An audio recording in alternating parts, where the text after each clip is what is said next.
IPL 2026 खत्म हो चुका है। ट्रॉफी किसने जीती, प्लेऑफ में कौन हारा, किस टीम ने क्या गलती की, इन सारे एनालिसिस के बीच चाहे सोशल मीडिया हो या न्यूज चैनल पर डिबेट, अगर एक नाम सबसे ज्यादा सुनाई दिया तो वो था वैभव सूर्यवंशी।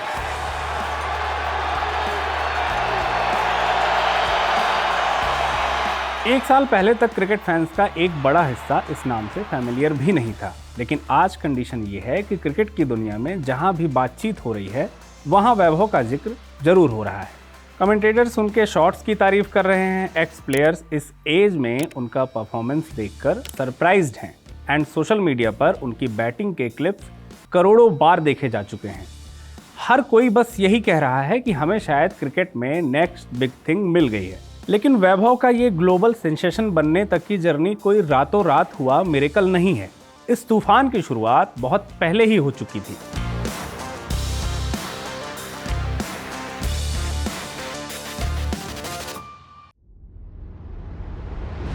इंटरेस्टिंगली इस स्टोरी की शुरुआत किसी बड़े क्रिकेटिंग शहर यानी मुंबई, दिल्ली और बेंगलुरु के किसी हाई फाई क्रिकेट एकेडमी से नहीं हुई थी।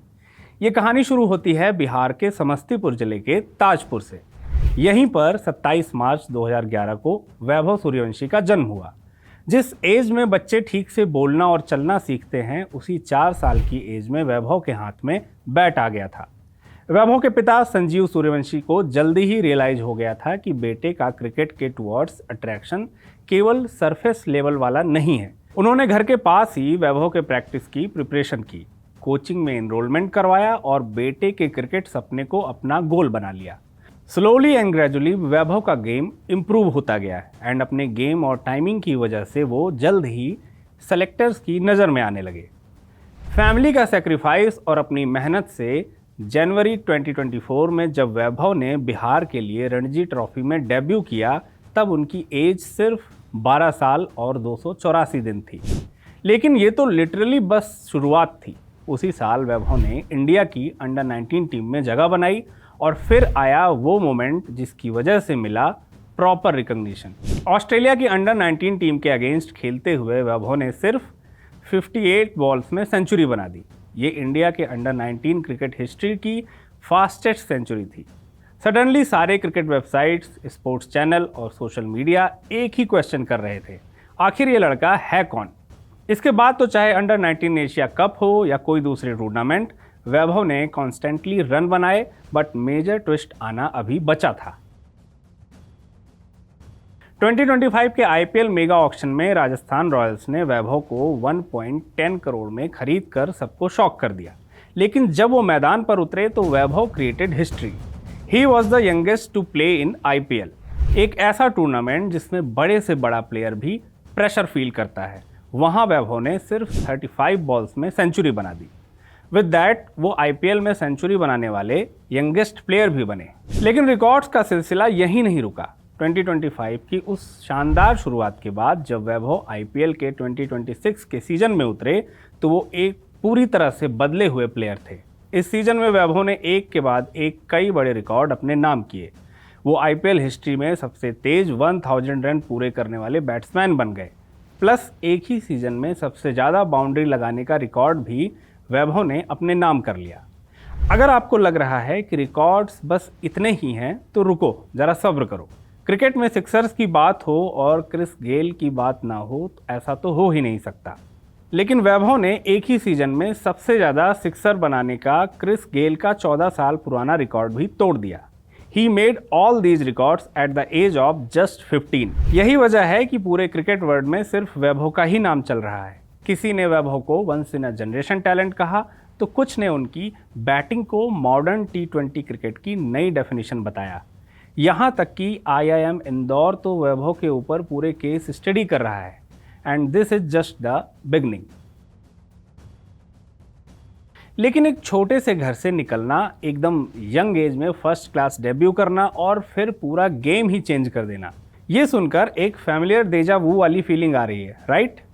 इंटरनेशनल लेवल के डेंजरस बॉलर्स को फेस करना, बिना किसी डर के आंखों में आंखें डालकर खेलना और रातों रात पूरे देश की उम्मीदों का बोझ अपने कंधों पर उठा लेना। क्या आपको ये कहानी थोड़ी सुनी सुनी नहीं लग रही? चलो टाइम में थोड़ा सा पीछे चलते हैं एंड देखते हैं कैसे डिकेड्स अगो एक घुंघराले बालों वाले 16 साल के लड़के ने पाकिस्तान के पेस अटैक के सामने कुछ ऐसा ही किया था और फिर जो हुआ वो हिस्ट्री है। अगर लास्ट 3 डिकेड्स के क्रिकेट को एक नाम में सम अप करना हो तो जो नाम सबसे पहले सामने आएगा वो होगा सचिन तेंदुलकर।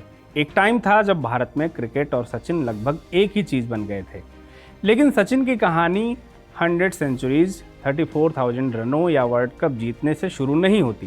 ये शुरू होती है मुंबई के बांद्रा ईस्ट की साहित्य सहवास कॉलोनी से। 24 अप्रैल 1973 को जन्मे सचिन अपने घर में सबसे छोटे थे। उनके पिता रमेश तेंदुलकर एक जाने माने मराठी कवि और प्रोफेसर थे और माँ रजनी LIC में काम करती थी। अपनी ऑटोबायोग्राफी प्लेइंग इट माई वे में सचिन बताते हैं कि उन्हें दोस्तों के साथ खेलना, पेड़ों पर चढ़ना, साइकिल चलाना और कॉलोनी में शरारतें करना ज़्यादा पसंद था। अकॉर्डिंग टू हिम उनमें इतनी एनर्जी थी कि फैमिली को समझ ही नहीं आता था कि इसे कहाँ डाइवर्ट करें।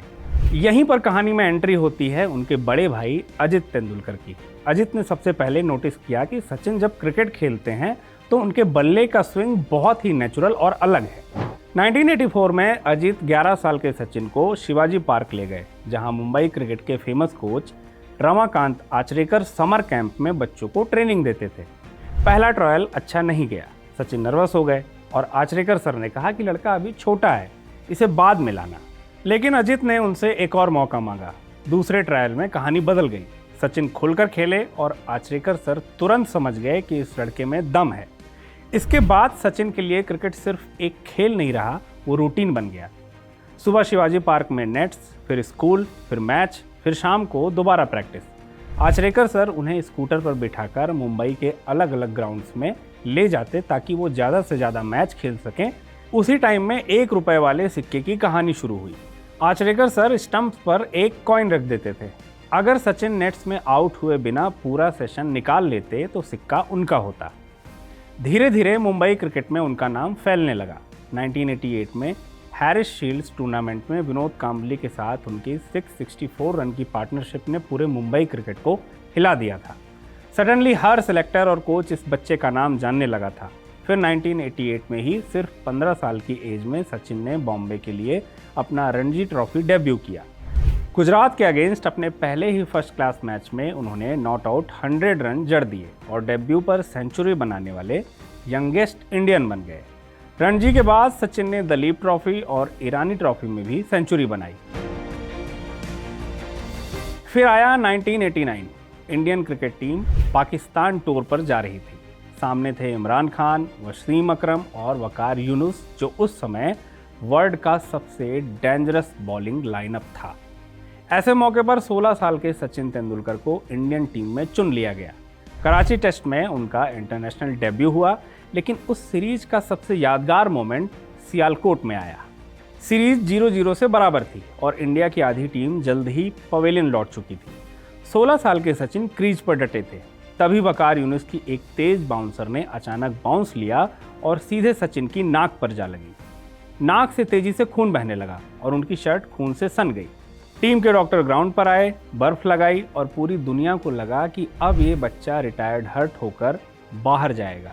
लेकिन सचिन वापस ड्रेसिंग रूम नहीं गए। सचिन ने अपनी अजीब सी जिद के साथ एक लाइन कही जो बाद में क्रिकेट इतिहास का सबसे आइकॉनिक डायलॉग बन गई, मैं खेलेगा। आफ्टर ट्रीटमेंट सचिन वापस क्रीज पर खड़े हुए और वकार की अगली ही गेंद को बाउंड्री के पार भेज दिया। This changed everything. 1990 में इंग्लैंड के ओल्ड ट्रैफर्ड में 17 साल के सचिन ने अपनी फर्स्ट टेस्ट सेंचुरी बनाई और मैच बचा लिया। अगले कुछ ही सालों में सचिन इंडियन बैटिंग का सबसे बड़ा नाम बन गए। 1994 में उन्हें न्यूजीलैंड के अगेंस्ट पहली बार वनडे में ओपनिंग करने का चांस मिला और वहीं से उनका वनडे करियर नई डायरेक्शन में चला गया। अगर 1998 को सचिन का साल कहा जाए तो शायद गलत नहीं होगा। चेन्नई टेस्ट हो या ऑस्ट्रेलिया के अगेंस्ट शारजाह की फेमस डेजर्ट स्टॉर्म इनिंग, हर जगह सचिन छाए रहे। उस एरा में ऐसा लगने लगा था कि अगर सचिन बैटिंग कर रहे हैं तो भारत के पास जीतने का चांस है। 2000s में उनका करियर नेक्स्ट लेवल पर आया। रन लगातार बन रहे थे लेकिन चोटें भी बढ़ने लगी थी। टेनिस एल्बो जैसी समस्याओं ने उन्हें लंबे समय तक परेशान किया। कई लोगों ने कहना शुरू कर दिया कि शायद उनका बेस्ट टाइम जा चुका है, लेकिन सचिन की कहानी इतनी आसानी से खत्म होने वाली नहीं थी। उन्होंने वापसी की। 2008 में वो टेस्ट क्रिकेट में सबसे ज़्यादा रन बनाने वाले बैट्समैन बने। 2010 में उन्होंने वनडे क्रिकेट की पहली डबल सेंचुरी बनाई। He became the first cricketer to create this record. इस दौरान वो एक एक करके लगभग हर बड़े बैटिंग के रिकॉर्ड को अपने नाम करते गए। फिर आया 2011 का वर्ल्ड कप। 1989 में डेब्यू करने वाला ये बच्चा अब इंडियन क्रिकेट का सबसे एक्सपीरियंस चेहरा बन चुका था। मुंबई के वानखेड़े स्टेडियम में जब भारत ने श्रीलंका को हराकर वर्ल्ड कप जीता तो वो सचिन के करियर के सबसे मेमोरेबल मोमेंट में से एक बन गया। मैच खत्म होने के बाद साथी खिलाड़ियों ने उन्हें कंधों पर बिठाकर मैदान का चक्कर लगाया। विराट कोहली ने सचिन को अपने कंधों पर बिठाकर कहा था कि इस इंसान ने 21 सालों तक देश का बोझ अपने कंधे पर उठाया है, अब वक्त है कि हम इन्हें अपने कंधों पर बिठाएं। फाइनली नवंबर 2013 में अपने 200 टेस्ट मैच के बाद सचिन ने अपने उसी प्यारे वानखेड़े स्टेडियम में इंटरनेशनल क्रिकेट को अलविदा कहा। 24 साल के अपने लंबे करियर में सचिन ने ऐसे रिकॉर्ड्स बनाए जो आज भी इम्पॉसिबल लगते हैं।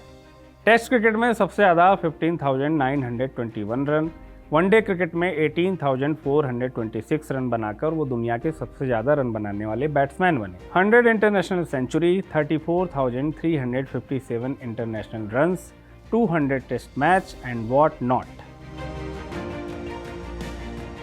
15 साल का वैभव सूर्यवंशी आज वही कर रहा है जो कभी 16 साल के सचिन तेंदुलकर ने किया था, लोगों को अपनी उम्र भूलने पर मजबूर करना। फर्क सिर्फ इतना है कि सचिन की कहानी पूरी हो चुकी है, जबकि वैभव की कहानी अभी शुरू हुई है। रिकॉर्ड्स बन चुके हैं, दुनिया का ध्यान भी मिल चुका है। अब देखना ये है कि आने वाले सालों में ये वंडर किड सिर्फ एक शानदार शुरुआत बनकर रह जाता है या फिर क्रिकेट इतिहास की अगली बड़ी कहानी लिखता है। ऐसे ही और वीडियोज़ के लिए कीप वॉचिंग जिंदाबाद।